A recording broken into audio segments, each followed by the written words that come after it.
Assalamualaikum warahmatullahi wabarakatuh. Jumpa lagi bersama Bu Wuri dalam pembelajaran online. Anak-anak, sebelum kita belajar, mari kita berdoa terlebih dahulu agar apa yang kita usahakan diridhoi oleh Allah Subhanahu wa Ta'ala. Dan jangan lupa simak baik-baik materi yang disampaikan. Materi tema 7, peristiwa dalam kehidupan. Subtema 1, peristiwa kebangsaan masa penjajahan, pembelajaran 4. Adapun KD yang kita pelajari hari ini yaitu IPS KD 3.4, Bahasa Indonesia KD 3.5, dan PPKN KD 3.3. Tujuan pembelajaran hari ini, kalian mampu mengetahui peristiwa-peristiwa sejarah pada masa awal pergerakan nasional, memahami kondisi kehidupan masyarakat Indonesia pada awal pergerakan nasional, menyebutkan faktor-faktor yang membedakan suku bangsa satu dan yang lain, menyebutkan peristiwa-peristiwa seputar Sumpah Pemuda tahun 1928, mengenali identitas dan keragaman suku bangsa. Apakah kalian sudah siap? Anak-anak, bangsa Indonesia mengalami penderitaan akibat penjajahan mulai awal abad ke-17 sampai abad ke-20. Pada masa penjajahan, bangsa Indonesia telah berusaha sekuat tenaga untuk mengusir penjajah dan bercita-cita menjadi bangsa yang merdeka, bebas dari penjajahan. Berbagai bentuk perlawanan terhadap penjajah yang dilakukan oleh para raja, bangsawan, tokoh masyarakat, dan tokoh agama dilakukan dengan cara mengangkat senjata. Namun, pada umumnya, bentuk perlawanan semacam itu mengalami kegagalan. Adapun faktor penyebab gagalnya perjuangan bangsa Indonesia dalam mengusir penjajah di antaranya, perjuangannya masih bersifat kedaerahan. Perlawanan tidak dilakukan secara serentak, masih bergantung pada pemimpin. Jika pemimpin tertangkap, perlawanan terhenti.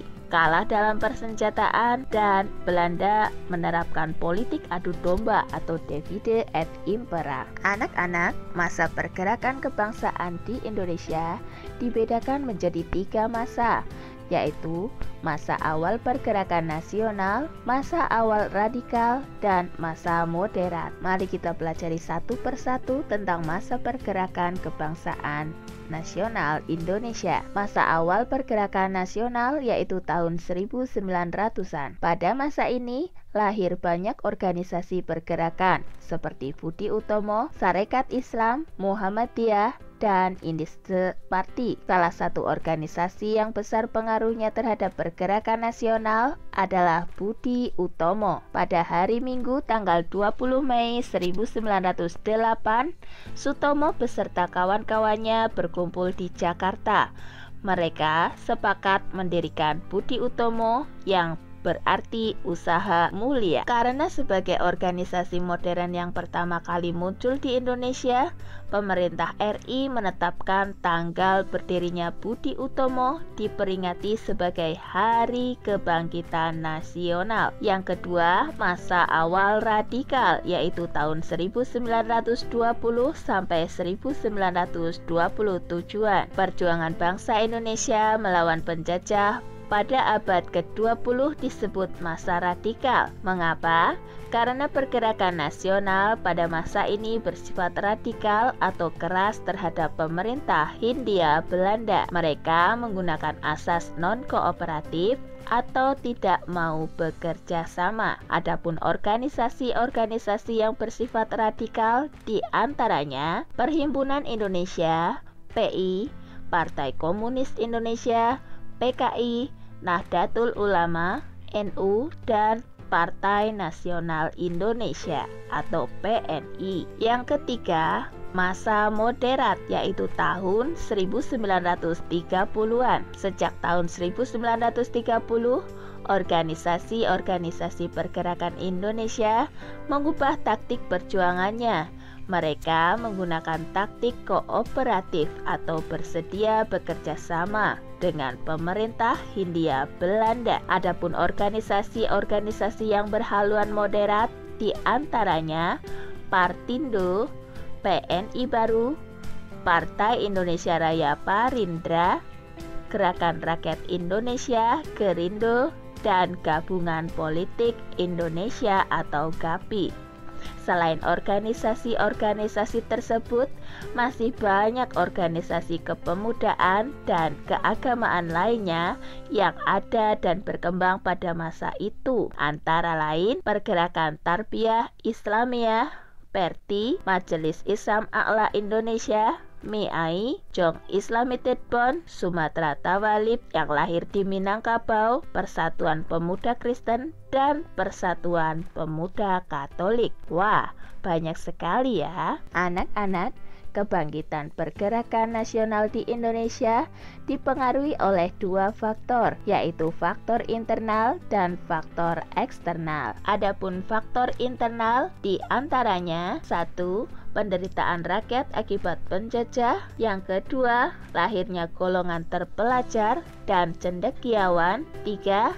Sejarah kejayaan hidup kerajaan-kerajaan Indonesia di masa lalu. Adapun faktor eksternalnya diantaranya: 1.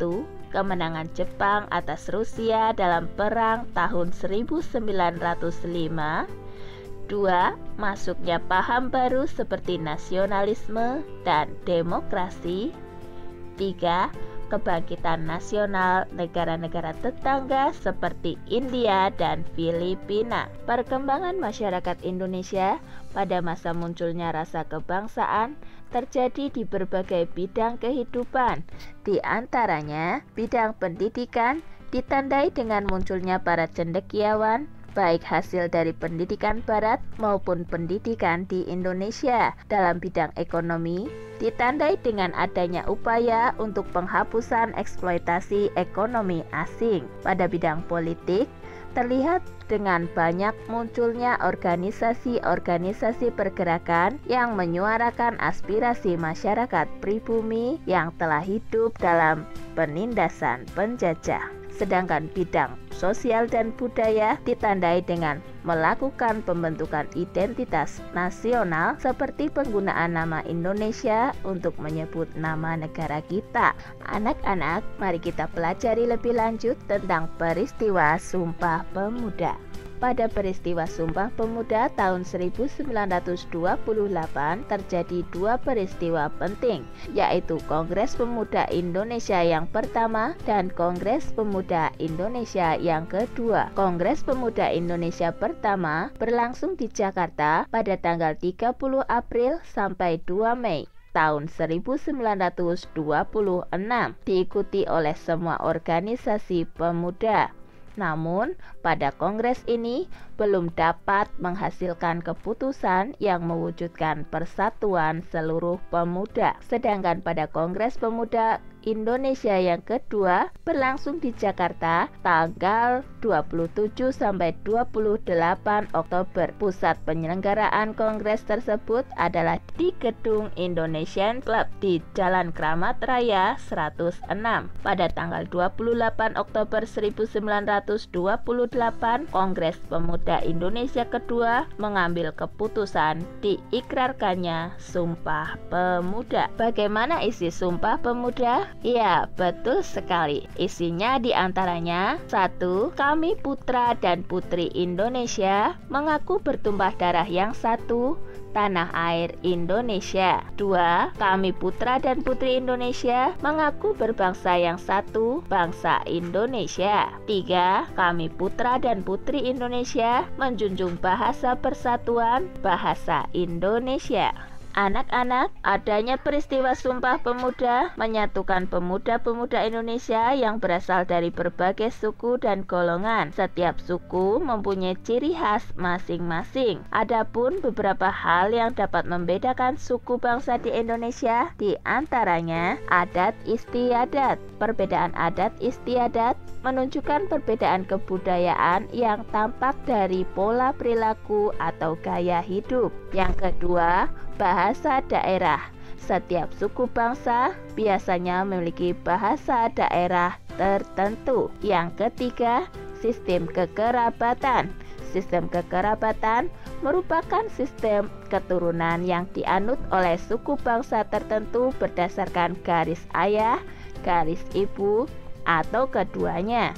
Sedangkan yang keempat adalah ciri fisik. Perbedaan ini merupakan perbedaan yang paling mencolok dan sangat mudah dikenali. Setiap suku bangsa pasti memiliki perbedaan mengenai ciri fisik dan perwatakannya. Nah, anak-anak, demikian materi yang dapat Ibu sampaikan pada pertemuan kali ini.